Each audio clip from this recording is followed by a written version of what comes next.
жакшылык жерде жатпайт. Илгери бийик тоолордун арасында гүлдөргө толгон сыйкырдуу бир айылда Эркинай менен Темир аттуу эки дос жашачу. Күн ачык болуп, айлана жап-жашыл чөпкө оролуп турганда, алар тоонун этегинде кубалашып ойноп жүрүштү. Алардын күлкүсү бүт айылга жаңырып, баарынын маанайын көтөрчү. Ойноп жүрүп, Эркинай калың чөптүн арасынан кичинекей, канаттары кооз, бирок уча албай жаткан канаттууну байкап калды.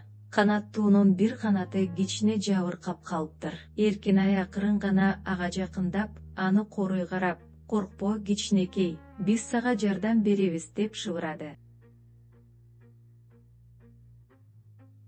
Темир чуркап келип, досуна жардам берүүнү чечти. "Бул канаттуу абдан кичинекей экен. Биз ага жумшак орун даярдашыбыз керек", деди ал. Темир жерден чоң, жумшак жалбырактарды чогултуп, канаттуу үчүн коопсуз жана жайлуу уя жасап баштады. Эркинай менен Темир канаттууну айылдагы эң кары жана акылман Аксакал атага алып барышты. Аксакал ата балдардын бул кадамына абдан ыраазы болуп, сакалын сылап койду. "Боорукердик, бул дүйнөдөгү эң чоң күч балдарым. Жакшылык эч качан жерде калбайт", деди ал жылуу жылмайып. Ошол кезде алардын жанына дагы бир дос, Назик келип кошулду. Ал канаттууга иче турган таза булак суусун алып келди. Назик кичинекей идиш менен сууну канаттуунун тумшугуна жакындатып, анын суусаганын кандырды. Эркинай болсо досуна суктанып карап турду. Аксакал ата балдарга канаттуунун канатын кантип таңуу керектигин көрсөтүп берди. Темир болсо канаттууга тамак издеп, жакын жердеги бадалдардан эң таттуу мөмөлөрдү таап келди. Аксакал ата Темирдин бул аракетине карап, ыраазычылык менен баш ийкеди. Бир нече күндөн кийин канаттуу өзүнө келип, канатын кагып сайрай баштады.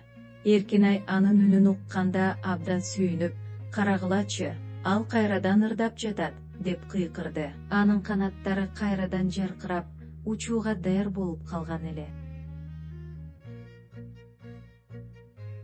Акыры канаттуу көк асманга карай күүлөнүп учуп кетти. Ал асманга көтөрүлгөндө, анын артынан сыйкырдуу, жаркыраган издер калып жатты. Темир менен Эркинай анын артынан кол булгалап, кооз канаттуунун эркиндикке чыкканына сыймыктанышты. Бул окуядан кийин балдар жакшылык жерде калбайт деген сөздүн маанисин терең түшүнүштү. Бир күнү Темир Аксакал атанын оор баштык көтөрүп келе жатканын көрүп, чуркап барып жардам берди. Аксакал ата балдардын бири-бирине жана улууларга жардам берип жатканын көрүп, абдан кубанды.